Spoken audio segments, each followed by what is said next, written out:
Hi friends, நம்ம விஜய் மல்லி ஸ்டோரியில் எப்படியோ நம்ம வெண்பா வந்து கண்ணுக்கு பட்டுட்டாங்க மல்லி கண்ணில். இதுக்கு மேலே என்னங்க, நம்ம மல்லி வந்து கண்டிப்பாக வந்துட்டு தூக்கிட்டே வந்துடுவாங்க அப்படின்னே சொல்லலாம். ஒன்ஸ் மல்லி வந்து வெண்பாவை பார்க்கல அப்படின்னா தான் கஷ்டம். ஏன்னா இப்போ ப்ரோமோவில் காமிக்கிறதுக்கு முன்னாடி வந்து பார்த்திங்கன்னா வெண்பா வந்து சர்ச் பண்ணிகிட்டு இருக்காங்க, அவங்க எங்கே இருப்பாங்களா இல்லையா. ஆனால் வந்து 100% அவங்க இங்கே தான் இருக்கிறாங்கன்னு ஒரு கான்ஃபிடென்ட் கொடுத்ததே அந்த நர்ஸ் தான், மகா நர்ஸு.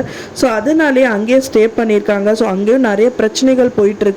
இருந்தாலும் அதை ஃபேஸ் பண்ணிடலாம் அப்படிங்கிற மாதிரி தான் தனியாளாக வந்துட்டு நின்றுட்டு இருக்காங்க. ஸோ இப்போ வெண்பா குட்டியை வந்து பார்க்கறதுக்காக டாக்டர் வேஷத்தில் வந்துட்டு இருக்காங்க. டாக்டர் வேஷத்தில் வந்தது மட்டும் இல்லாமல் ரூமாக சர்ச் பண்ணிட்டு இருக்காங்க. ஸோ அந்த ரூமை திறக்கும் போது ஒரு ஷாக்கிங்கான ஃபேஸோட காமிக்கிறாங்க. நம்ம வெண்பா குட்டியை வந்து பார்த்துட்டாங்க. அவங்க படுத்துட்டு இருக்க தெரிஞ்சவொடனே வெண்பா கிட்ட போயிட்டு வெண்பா அப்படிங்கிற மாதிரி சவுண்டு கொடுத்தோடனே மல்லியம்மான்னு அந்த குழந்தை கட்டி பிடிக்கிறது. ஸோ இதுக்கு மேலே என்னங்க, ஒன்ஸ் பார்த்துட்டாங்க அவ்வளோதான், இன்னி விட்டு கொடுக்க மாட்டாங்க மல்லி. ஸோ எப்படியாவது காப்பாற்றிட்டு வந்துடுவாங்க. ஸோ அதுக்கப்புறம் எப்படி சீரியல் வரப்போகுது, அப்புறம் வந்து புது வரவை எதிர்பார்த்து தான் வந்து சீரியல் கலம் வந்துட்டு நகரப்போகுது அப்படிங்கிற மாதிரி தெரிய வருது.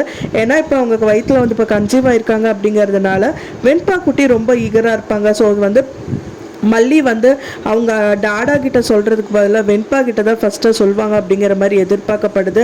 ஏன்னா வந்து விஜய் பொறுத்த வரைக்கும் அவங்க பொண்ணுன்னு ரொம்பவே காயப்படுத்திட்டாங்க. வெண்பாவை சொல்லி சொல்லி என்னோட பொண்ணுன்ட்டாங்க. அப்போ என்னோட பொண்ணு இல்லையா அப்படிங்கிற மாதிரி கேட்கும்போது உன்னோட பொண்ணெல்லாம் கிடையாது, அவள் என்னோட பொண்ணு தான் ரொம்பவே காயப்படுத்திட்டாங்க. ஸோ அதனால வெண்பா கிட்ட தான் அவங்க கன்சீவ் ஆன விஷயத்த வந்து சொல்லுவாங்க அப்படிங்கிற மாதிரி எதிர்பார்க்கப்படுது. அதுக்கப்புறம் இந்த ராஜி நினச்ச விஷயங்கள் எதுவுமே நடக்காது, எல்லாமே தவிடுபடி ஆக போகுது அப்படிங்கிற மாதிரி தெரிய வருது.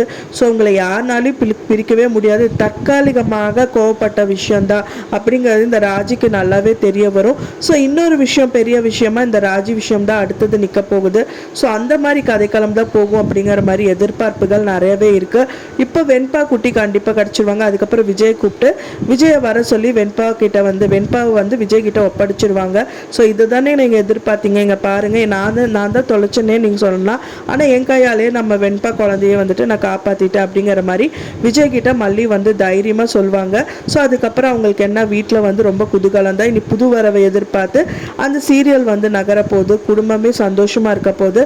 ஸோ வெயிட் பண்ணி பார்க்கலாம் ஃப்ரெண்ட்ஸ், என்ன நடக்க போகுது அப்படின்னு சொல்லிட்டு. நான் சொன்ன இந்த தகவல் உங்களுக்கு பிடிச்சிருந்தா மறக்காமல் லைக் பண்ணுங்கள், ஷேர் பண்ணுங்கள், கமெண்ட் பண்ணுங்கள், சப்ஸ்கிரைப் பண்ணுங்கள். மேலும் இன்னொரு மல்லி சீரியல் அப்டேட்டோட நெக்ஸ்ட் மீட் பண்ணுறேன். தேங்க்ஸ் ஃபார் வாட்சிங் மை டியர் ஃப்ரெண்ட்ஸ். நெக்ஸ்ட் வீடியோவில் பார்க்கலாம்.